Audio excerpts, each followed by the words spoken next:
गद्दार निकला दिल्ली पुलिस का जवान खुर्शीद आलम। दिल्ली पुलिस की एंटी टेरर यूनिट भी नहीं है आप सुरक्षित। केदारनाथ पहुंची दिल्ली की मुख्यमंत्री रेखा गुप्ता ने दिया है बड़ा बयान। जी हाँ, दरअसल आपके लिए बता दें कि अब दिल्ली पुलिस के ही अधिकारियों के ऊपर उठने लगी है उंगली। जिस तरीके से खुर्शीद आलम जिसने पुलिस स्टेशन में ही कर ली चोरी, और अब कहा जा रहा है कि खुर्शीद आलम निकला है पुलिस से गद्दार। जी हाँ, दरअसल मामला ये देश की राजधानी दिल्ली का है कि स्पेशल सेल ने लोधी रोड पर स्थित माल खाने में चोरी का एक मामला सामने आया है और दिल्ली पुलिस के स्पेशल सेल ने हेड कांस्टेबल खुर्शीद को चोरी के आरोप में अब गिरफ्तार कर लिया है, जो कुछ दिन पहले तक इस स्पेशल सेल में ही तैनात था। अधिकारियों के अनुसार खुर्शीद ने शुक्रवार रात को सेल के माल खाने से 51 लाख रुपए और बड़ी मात्रा में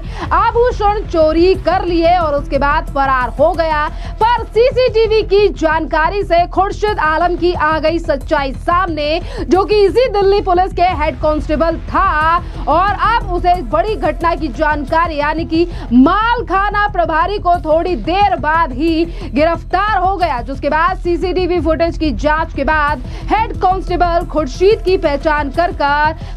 सीसीटीवी कैमरे से 2 मिनट के अंदर हो गई और फिर उसे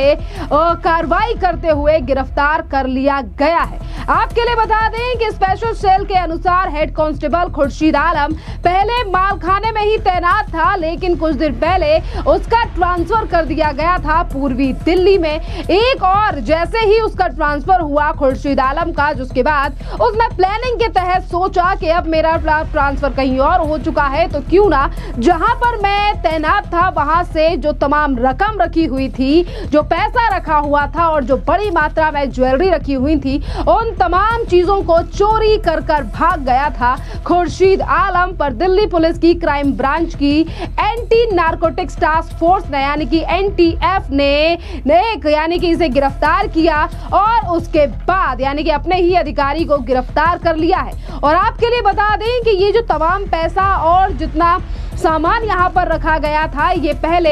एनटीएफ ने एक नाइजीरियन नागरिक को गिरफ्तार किया था, जिसके पास से 250 ग्राम से ज्यादा कोकीन बेचने का आरोप था। और मिली पुख्ता जानकारी के बाद दिल्ली के तिलक नगर इलाके में ओल्ड महावीर नगर के पास ऑपरेशन के दौरान यहाँ पर ये बड़ी गिरफ्तारी की गई थी। एक तरफ दिल्ली पुलिस जो है वो ऐसे लोगों को गिरफ्तार कर रही है जो कि दिल्ली में इस तरीके से काम कर रहे हैं, और वहीं दूसरी तरफ आप देखिए कि किस तरीके से दिल्ली के ही पुलिस अधिकारी यानी कि खुर्शीद आलम किस तरीके से अपने ही पुलिस डिपार्टमेंट में चोरी करने के लिए पहुंच गए, जिन्हें रंगे हाथ अब पकड़ लिया गया है। और आगे की जानकारी भी अब दिल्ली पुलिस के स्पेशल टीम फोर्स की तरफ से दी जाएगी और बताया जाएगा कि आखिरकार कहां रखा यानी कि किस लिए चोरी की गई। और आखिरकार एक पुलिस कर्मी, देखिए आप जानते हैं कि जब भी पुलिस की भर्ती की जाती है तो किस तरीके से लोगों के अंदर सद्भावना होती है कि वो पुलिस में जाना चाहते हैं, आर्मी में जाना चाहते हैं।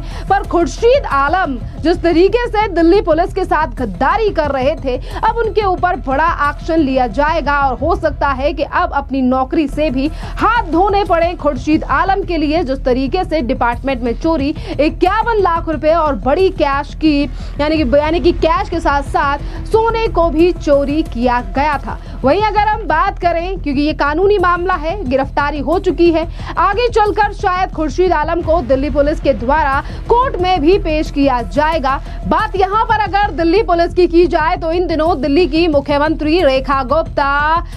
उत्तराखंड के 2 दिवसीय दौरे पर हैं और आज सवेरे उन्होंने अपने परिवार के साथ केदारनाथ के दर्शन किए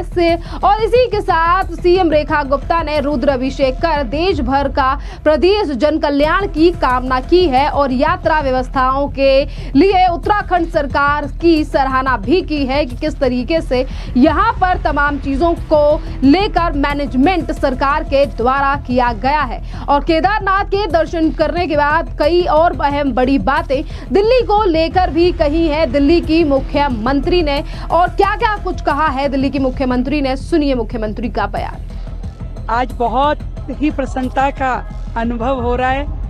कि बाबा के चरणों में मैं अपना माथा टेक सकी, बाबा केदारनाथ की कृपा हुई परिवार समेत मैं यहाँ दर्शन करने आई हूँ और मैंने बाबा के चरणों में एक ही अपनी मंशा जाहिर की है कि प्रभु इतना आशीर्वाद दो हम भारतवासियों को कि विकसित भारत, विकसित दिल्ली के इस लक्ष्य को हम सब मिल करके पूरा कर सकें। और मेरे ऊपर तो जो प्रभु की कृपा है, जो जिम्मेदारी मुझे दी है दिल्ली के विकास के लिए, दिल्ली के लोगों की खुशहाली के लिए, मुझे प्रभु की शक्ति मिले और मैं अपने कार्य में पूरी मेहनत के साथ, पूरी शिद्दत के साथ में दिल्ली के निवासियों की सेवा कर सकूं और हम सब के ऊपर बाबा का आशीर्वाद बना रहे, देश आगे बढ़े, दिल्ली आगे बढ़े और सभी जन खुश रहें, समृद्धि हो और हर परिवार में उनका आशीर्वाद छाया रहे। बाबा केदारनाथ जी की बहुत बहुत जय।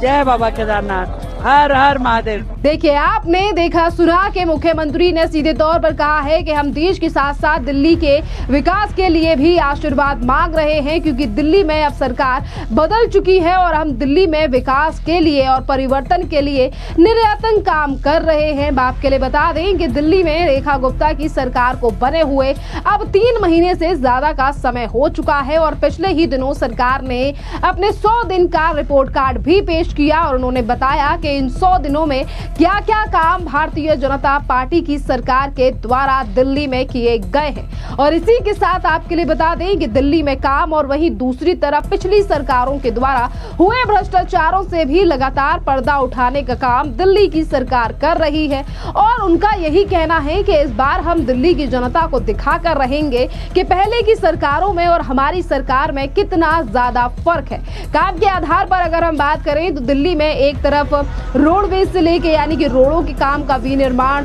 और तमाम चीजों के काम को लेकर सरकार के द्वारा प्रोजेक्ट पे सिग्नेचर कर दिए गए हैं और काम भी दिल्ली की सड़कों पर दिखाई दे रहा है। और जैसा कि सरकार ने वादा किया है कि आने वाले 3 से 4 सालों में हम दिल्ली को दिल्ली जैसा बना देंगे। खैर, अभी तक 3 महीने हुए हैं, दिल्ली की जनता का कितना ज्यादा भरोसा रहेगा सीएम रेखा गुप्ता की सरकार पर, क्योंकि इस समय पर दिल्ली में भारतीय जनता पार्टी की एक नहीं, 2 नहीं बल्कि ट्रिपल इंजन की सरकार है। क्योंकि केंद्र भी बीजेपी, राज्य में भी बीजेपी और एमसीडी में भी दिल्ली में बीजेपी ही है और तमाम कामों की जिम्मेदारी आज भारतीय जनता पार्टी के कंधों पर ही है। इसी के साथ अगर बात की जाए रेखा गुप्ता को लेकर, तो मुख्यमंत्री रेखा गुप्ता ने पिछले दिनों जो अपना रिपोर्ट कार्ड पेश किया उस पर उन्होंने अपने 100 दिन के रिपोर्ट कार्ड के साथ साथ उन्होंने ये भी कहा कि हमने दिल्ली में जिस तरीके का बजट दिया है, महिलाओं की सुरक्षा को प्राथमिकता दी है और पिछले ही दिनों